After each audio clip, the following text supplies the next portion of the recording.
What's going on YouTube? It's your boy 3MG here, back with another video. My voice is a little bit cracked right now, so I apologize if I sound kind of low or I don't sound as energetic. It's just like I'm getting sick right now. I don't know, this weather is very jumpy, but I just wanted to talk a little bit about damn, my fucking voice is fucked up. I want to talk a little bit about Battlefield 1, which is the confirmed name for the newest game that releases October 18th for people who get this weird deluxe edition early, and for everyone worldwide it's October 21st.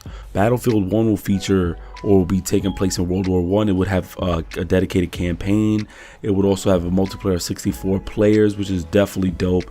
You have weapons and vehicles such as, and I would consider a horse a vehicle in that case because it was something used to travel around, but you also have biplanes, tanks, bayonets, you got flamethrowers, you got machine guns, handguns, you got tacticals like grenades, gas grenades, mustard gas, like you have a whole bunch of stuff. And some people were confused because in the beginning of the trailer you see this individual on a horse holding a sword, which I believe was taking place in Arabia. But yeah, swords were used in World War 1. There were horses used still in World War 1, not throughout the whole World War 1, but there were still horses and swords used, and it would make a huge significant advances to try to take out infantry in the beginning, or foot soldiers you should call, I would call them. And as soon as vehicles were being made, tanks were being made, planes and whatnot was being made, there was really no use for a horse or a sword. You know, new weapons were being made, and it would have been too easy to take out enemies who were holding swords. So that was definitely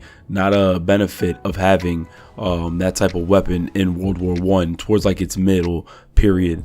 Now, there's no doubt in my mind that Battlefield will provide us with a variety of weapons, and some people I know were like skeptical in this time period because they felt like there weren't as much.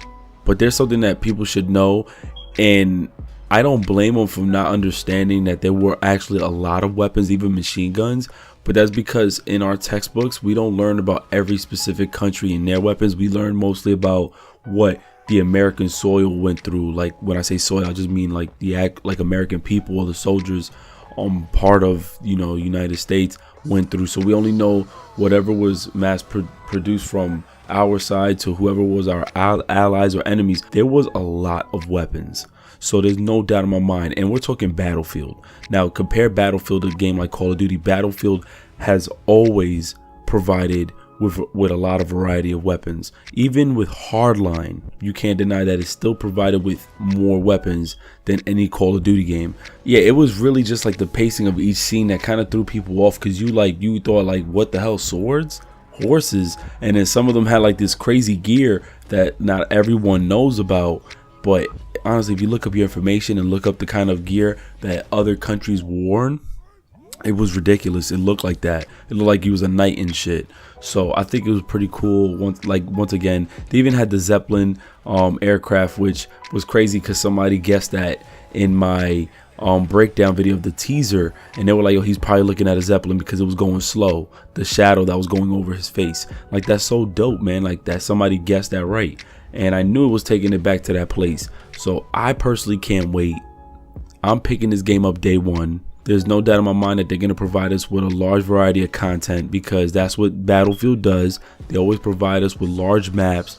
They're always going to provide us with a lot of weapons. They give us individual factions, like characters. Like, for example, we got ones like the medics and stuff like that. And I feel like there's really nothing to worry about. I don't know about the whole sniper situation, what kind of rifles they can implement in the game that can, like, to be perceived as a sniper or whatnot, but there's definitely a lot of weapons here. I can't wait to see like all the tacticals like mustard gas, or even weapons like flamethrowers be used. That's gonna be dope. They even have a shovel in this game, so I really can't wait. That's really all I can really speak on with the trailer. I'm really happy for it. They showed, I think, like a second of some gameplay, but still looked really good. I want to hear some more news on it. I want to know what you guys think about it. Let me know in the comments below. Are you hype about this game? This time period is definitely a great time period. It leaves open doors for another possible World War game by DICE, for example, World War II, or even Vietnam. So I really can't wait. But yeah, drop your comments below. It's your boy 3MG. I'm out. Peace.